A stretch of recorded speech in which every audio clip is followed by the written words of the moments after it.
السلام علیکم ورحمۃ اللہ تعالی وبرکاتہ۔ نحمده ونصلي ونسلم على رسوله الكريم اما بعد فاعوذ باللہ من الشیطان الرجیم بسم اللہ الرحمن الرحیم۔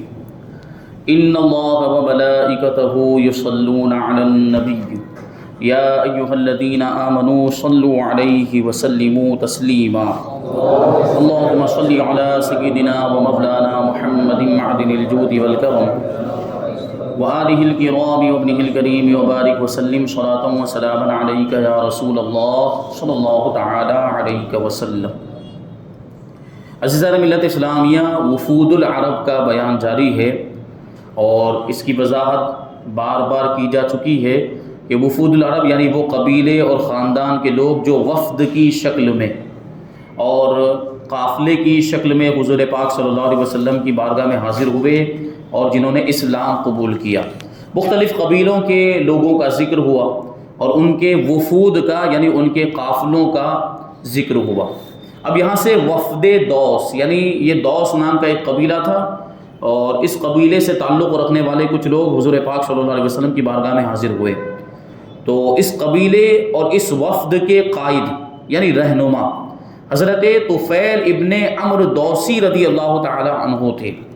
یہ ہجرت سے قبل ہی اسلام قبول کر چکے تھے۔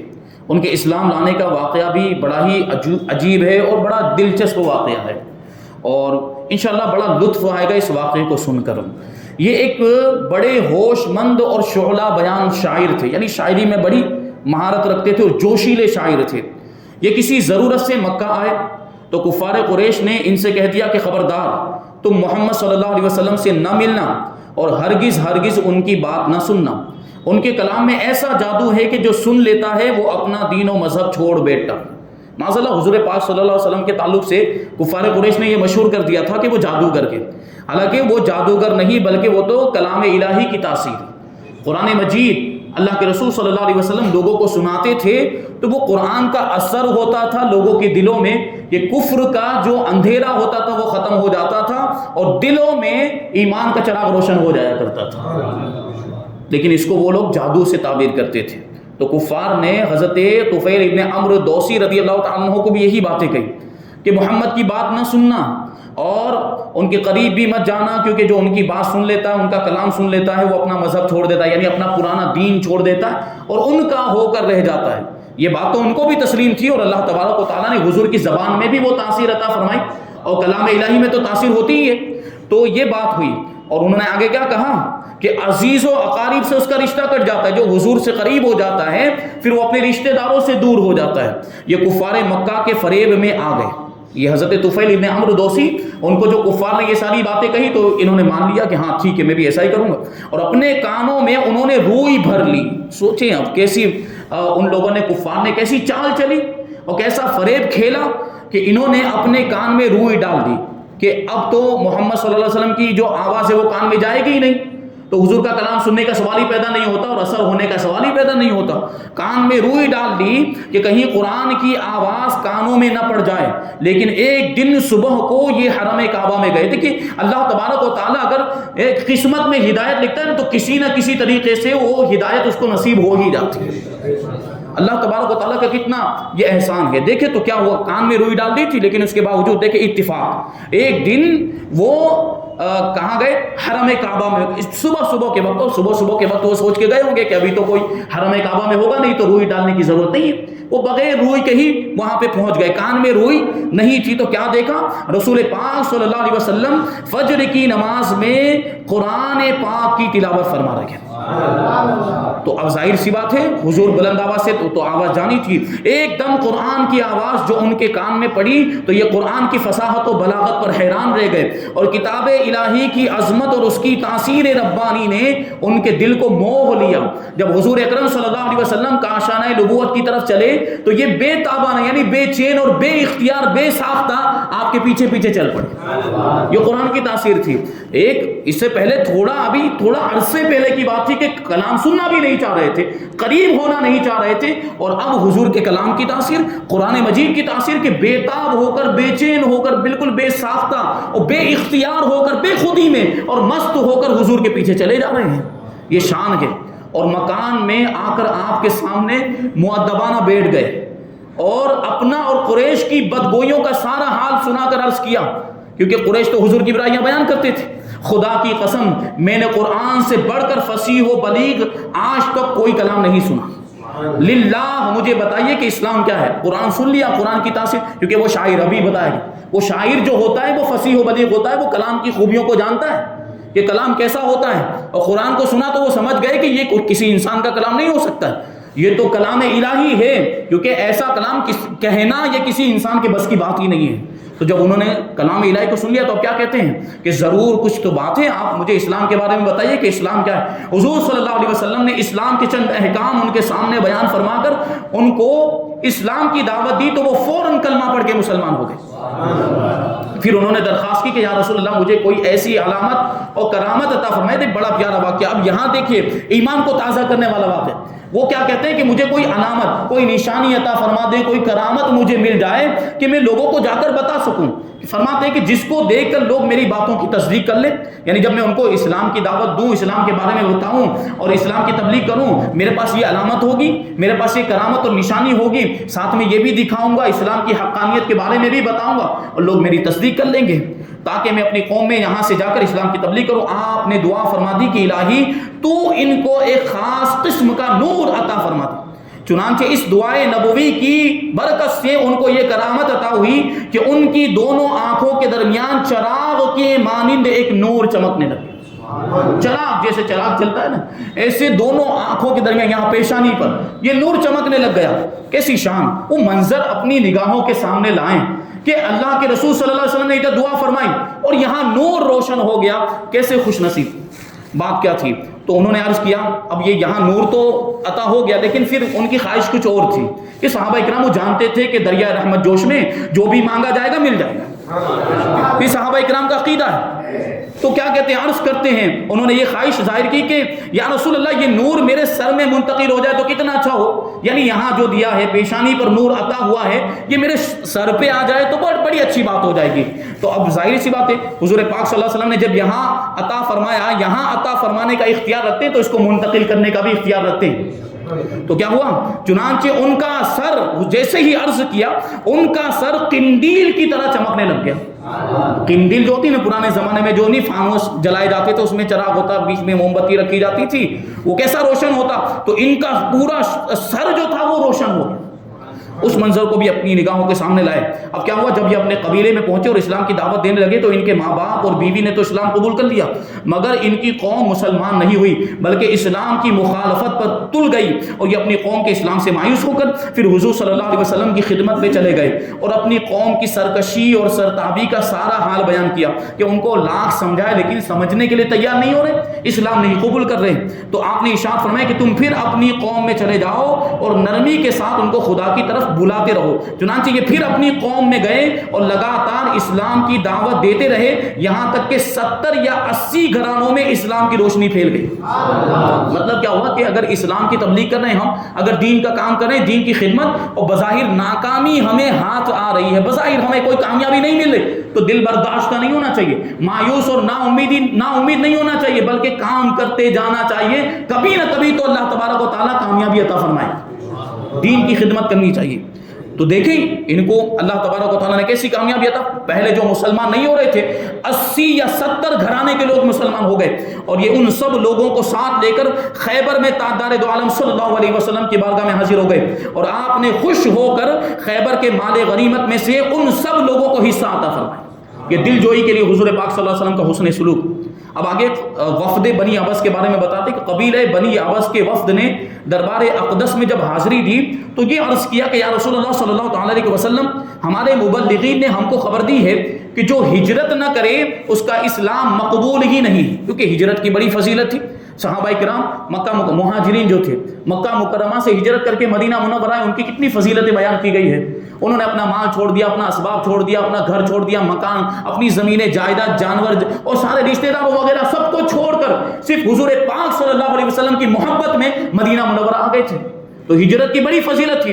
تو اب یہ جو وفد بنی عبس تھا ان کا بھی خیال یہ تھا کہ اسلام میں ہجرت کرنا بہت ضروری ہے تو ہم کو بھی ہجرت کرنی پڑے گی. یہ سوچ کر آئے تو عرض کرتے یا رسول اللہ صلی اللہ تعالی علیہ وسلم اگر آپ ہمیں حکم دیں تو ہم اپنے سارے مال و متاع، اسباب، سامان اور مویشیوں، جانوروں کو بیچ کر ہجرت کر کے مدینہ چلے آئیں، کیونکہ وہ دوسرے علاقے میں رہتے تھے. یہ سن کر حضور اقدس صلی اللہ علیہ وسلم نے ارشاد فرمایا کہ تم لوگوں کے لیے ہجرت ضروری نہیں، کیونکہ مکہ مکرمہ سے صحابہ کرام نے جو ہجرت کی تھی تو مجبوری تھی. مکے والوں نے بڑا پریشان کیا تھا، ستایا تھا، ظلم و ستم کے پہاڑ توڑے تھے، اس لیے مجبور ہو کر وطن عزیز کو چھوڑنا پڑا تھا. لیکن یہاں ایسی کوئی مجبوری نہیں تھی، اس لیے حضور نے فرمایا تمہارے لیے ہجرت کرنا ضروری نہیں. ہاں یہ ضروری ہے کہ تم جہاں بھی رہو خدا سے ڈرتے رہو اور زہد و تقویٰ کے ساتھ زندگی بسر کرتے رہو. یہ شان تھی. پھر آگے وفد دارین کے بارے میں فرماتے کہ یہ وفد 10 آدمیوں کا ایک گروہ تھا جن کا تعلق قبیلہ لخم سے تھا اور ان کے سربراہ اور پیشوا کا نام ہانی بن حبیب تھا. یہ لوگ حضور صلی اللہ علیہ وسلم کے لیے تحفے میں چند گھوڑے اور ایک ریشمی جبہ اور ایک مشک شراب اپنے وطن سے لے کر آ گئے. مشکیزہ بھر کے شراب لے کر آئے. اب ظاہر سی بات ہے شراب تو اسلام میں حرام ہے، تو کیا ہوگا؟ حضور اقدس صلی اللہ علیہ وسلم نے گھوڑوں اور جبے کے تحفے کو تو قبول فرما لیا، لیکن شراب کو یہ کہہ کر ٹھکرا دیا کہ اللہ تعالیٰ نے شراب کو حرام فرما دیا. کہ ہانی بن حبیب رضی اللہ تعالیٰ عنہ نے عرض کیا کہ یا رسول اللہ صلی اللہ تعالیٰ علیہ وسلم اگر اجازت ہو تو میں اس شراب کو بیچ ڈالوں. آپ صلی اللہ علیہ وسلم نے فرمایا کہ جس خدا نے شراب کے پینے کو حرام فرمایا ہے اسی خدا نے اس کی خرید و فروخت کو بھی حرام فرمایا. شراب کی خرید و فروخت بھی نہیں، 2 نمبر کا کاروبار کرنے والے اس سے عبرت حاصل کریں. شراب کی خرید و فروخت کرتے ہیں نا، شراب بیچتے ہیں، اللہ سے اپنے اس گناہ کی معافی مانگے، کتنا بڑا گناہ ہے. تو شراب کی خرید و فروخت کو بھی اللہ تبارک و تعالیٰ نے حرام ٹھہرایا.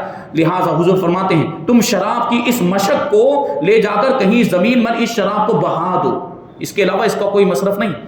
اور پھر ریشمی جبے کے بارے میں آپ نے اپنے چچا حضرت عباس رضی اللہ تعالیٰ عنہ کو وہ جبہ عطا فرما دیا. تو حضرت عباس رضی اللہ تعالیٰ عنہ نے عرض کیا کہ یا رسول اللہ میں اس کو لے کر کیا کروں گا، ریشمی جبے کو، جبکہ مردوں کے لیے ریشم کا پہننا ہی حرام ہے. اسلام میں مرد ریشم نہیں پہن سکتا، عورت کو اجازت، لیکن مرد نہیں پہن سکتا، سونا بھی نہیں پہن سکتا، ریشم بھی نہیں پہن سکتا. تو اللہ کے رسول صلی اللہ علیہ وسلم نے ارشاد فرمایا کہ اس میں جس قدر سونا ہے آپ اس کو اس میں سے جدا کر لیجئے، یعنی سونے کو نکال لیجئے، وہ سونے کا کام اس میں کیا ہوا تھا اس کو نکال لیجئے، اور اپنی بیویوں کے لیے اس سے جو ہے کہ زیورات بنا لیجئے، اور ریشمی کپڑے کو فروخت کر کے اس کی قیمت کو اپنے استعمال میں لائیے. یعنی ریشمی کپڑے کو بیچنا جائز ہے، شراب کو بیچنا جائز ہے، یہ ریشمی کپڑے کو دیکھیں حضور طریقہ بھی بتا رہے ہیں. اور وہ صحابہ کرام کتنے خوش نصیب تھے، ان کو کوئی مسئلہ درپیش آتا تھا تو کائنات کے سب سے بڑے مفتی سے سوال پوچھتے تھے. معلم کائنات جو کائنات کو خود کائنات کو سکھانے کے لیے بھیجے گئے تھے، ان کو کوئی جواب دیتا تھا، ان کو کہیں سے جواب ملتا تھا تو ڈائریکٹ رسول اللہ کی بارگاہ سے ملتا.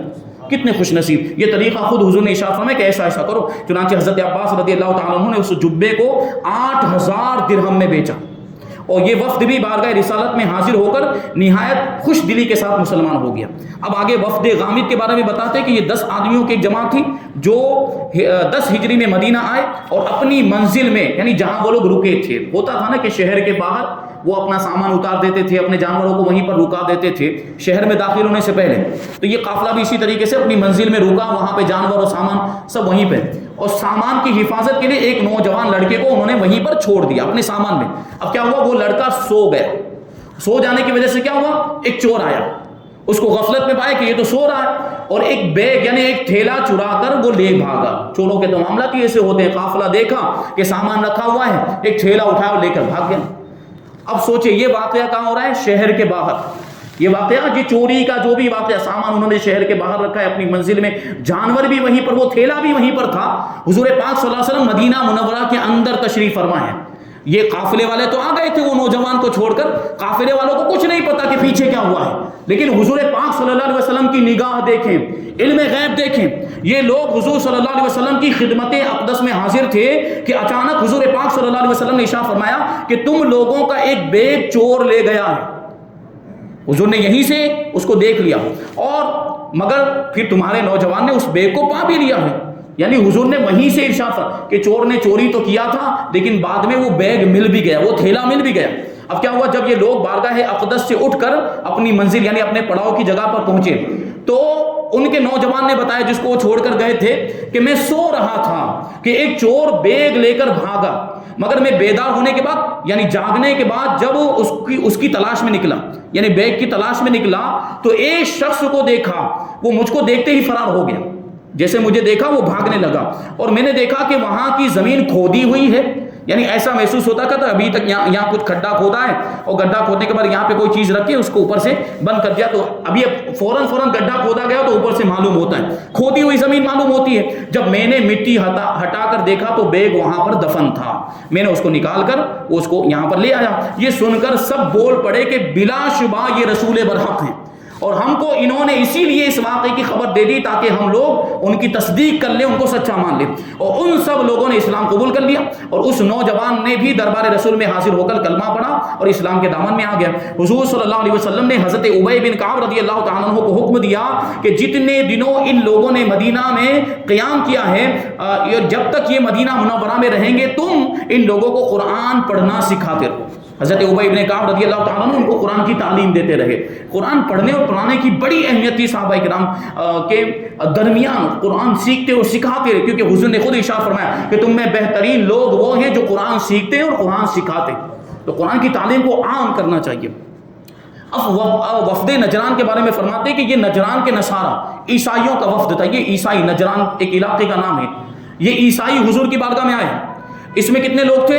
60 سوار تھے، 24 ان کے شرفاء اور معززین تھے، یعنی بڑے بڑے سردار تھے اور بڑے اونچے مرتبے والے شرافت والے مانے جاتے تھے، اور 3 لوگ ایسے تھے اور اس درجے کے تھے کہ انہی کے ہاتھوں میں نجران کے نصارہ کا مذہبی اور قومی سارا نظام تھا، یعنی 3 لوگ جو کہیں وہ پوری قوم کیا کرتی تھی۔ ایک عاقب جس کا نام عبد المسیح تھا، دوسرا شخص سید جس کا نام ایہم تھا، تیسرا شخص ابو حارثہ بن علقمہ تھا۔ ان لوگوں نے رسول اللہ صلی اللہ علیہ وسلم سے بہت سے سوالات کیے اور حضور صلی اللہ علیہ وسلم نے اس کے جوابات دیے، یہاں تک کہ حضرت عیسیٰ علیہ السلام کے معاملے میں گفتگو چھڑ گئی، کیونکہ وہ عیسائی تھے تو حضرت عیسیٰ کے بارے میں اب بحث و مباحثہ کرنے لگے حضور سے۔ ان لوگوں نے یہ بات ماننے سے انکار کر دیا کہ حضرت عیسیٰ علیہ السلام کنواری مریم کے شکم سے بغیر باپ کے پیدا ہوئے، جبکہ ہمارا عقیدہ کیا ہے کہ حضرت عیسیٰ علیہ السلام حضرت مریم سے پیدا ہوئے اور آپ کا کوئی باپ نہیں ہے، اللہ تبارک و تعالیٰ نے بغیر باپ کے آپ کو پیدا کیا، اور حضرت مریم نے شادی بھی نہیں کی تھی، یہ تو قرآن مجید کے اندر بیان کیا گیا۔ تو ان عیسائیوں نے اس بات کو ماننے سے انکار کر دیا، تو اس موقع پر یہ آیت کریمہ جب وہ مان نہیں رہے تھے تو پھر ظاہر سی بات ہے منوانے کا دوسرا طریقہ اختیار کیا جاتا ہے، تو یہ آیت کریمہ نازل ہوئی جس کو آیت مباہلہ کہتے ہیں۔ مباہلے کا سب سے پہلے مطلب جان لیں۔ مباہلہ کا مطلب کہ کچھ عرصے پہلے یہ مباہلہ بہت سنا ہوگا ہم نے، یہ لفظ مباہلہ وہ گستاخ کے معاملے کے اندر۔ تو یہ مباہلہ ہوتا کیا ہے؟ سب سے پہلے اس کو ہم سمجھے، تھوڑا وقت اور زیادہ لوں گا آپ کا 2-3 منٹ کا۔ مباہلہ ہوتا یہ ہے کہ 2 فریق آپس میں جمع ہو جائیں، 2 مخالفین ایک دوسرے جن کی بات آپس میں ٹکرا رہی ہو، اور وہ دونوں جمع ہو کر ایک دوسرے کے لیے دعا کریں، اور ایک گروہ ان میں سے ایک فریق یوں کہے کہ اگر میں حق پر ہوں اور تم باطل پر ہو تو اللہ تعالیٰ تمہیں ہلاک کر دے، اور اگر تم حق پر ہو اور میں باطل پر ہوں تو اللہ تعالیٰ مجھے ہلاک کر دے، اور پھر دوسرا فریق اور دوسرا گروہ بھی یہی دعا کرے، اور یہ دونوں معاملات آپس میں ہوں۔ اب یہ مباہلہ کی آیت کریمہ سب سے پہلے سماعت کریں۔ اللہ تبارک و تعالیٰ ارشاد فرماتا ہے اِنَّ مَثَلَ عِیسَىٰ عِندَ اللہِ كَمَثَلِ آدم، کیونکہ حضرت عیسیٰ کے بارے میں ان کی بحث ہوئی تھی۔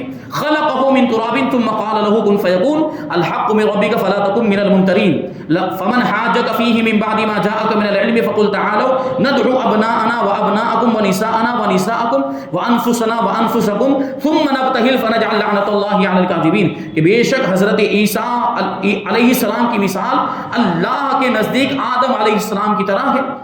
اللہ تبارک و تعالیٰ نے آدم کو مٹی سے بنایا، پھر فرمایا ہو جا تو وہ پیدا ہو گئے۔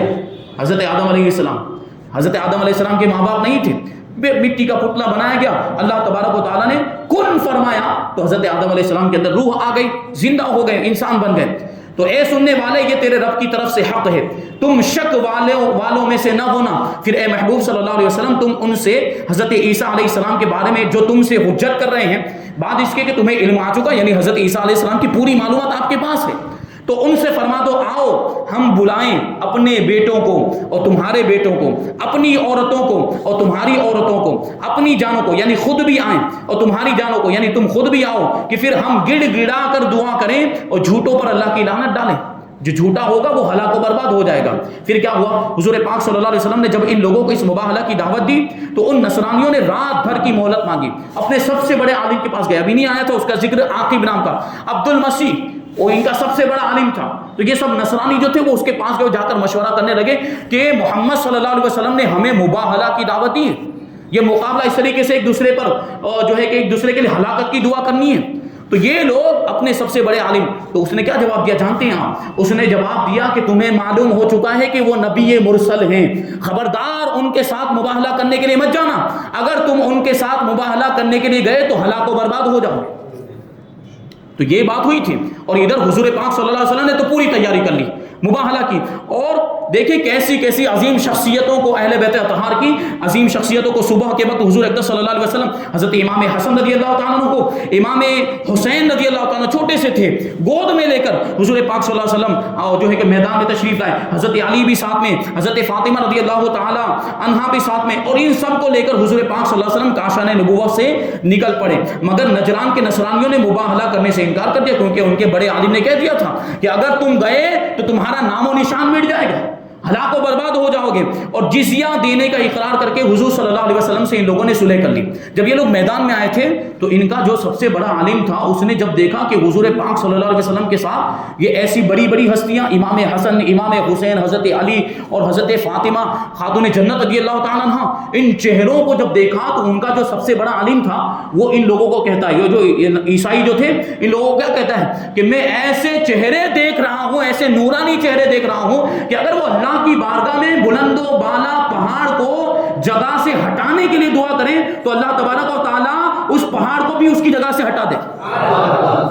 تو تم ان کے مقابلے میں ہرگز مت جانا ورنہ ہلاک و برباد۔ اور جب یہ جزیہ دینے پر راضی ہو گئے تھے تو اللہ کے رسول صلی اللہ علیہ وسلم نے ارشاد فرمایا کہ اگر یہ لوگ مباہلہ کرنے کے لیے آتے نا تو یہ مسخ کر دیے جاتے، ان پر عذاب نازل ہو جاتا، ان کی شکلیں سوروں کی جیسی ہو جاتی اور کتوں بندروں جیسی ان کی شکلیں ہو جاتی، ان پر ایسا عذاب نازل ہو جاتا یہاں تک کہ ان کے علاقے کے پرندے بھی ہلاک ہو جاتے، نجران پورا برباد ہو جاتا اگر یہ آئے ہوتے، لیکن وہ آئے نہیں۔ یہ حضور پاک صلی اللہ علیہ وسلم کی بارگاہ میں جو وفد آئے تھے، یہ جو نجران کا وفد آئے تھے، انہوں نے تو اسلام قبول نہیں کیا تھا، بہرحال اطاعت قبول کر لی تھی، ٹیکس ادا کرنے کے لیے وہ لوگ تیار ہو گئے تھے۔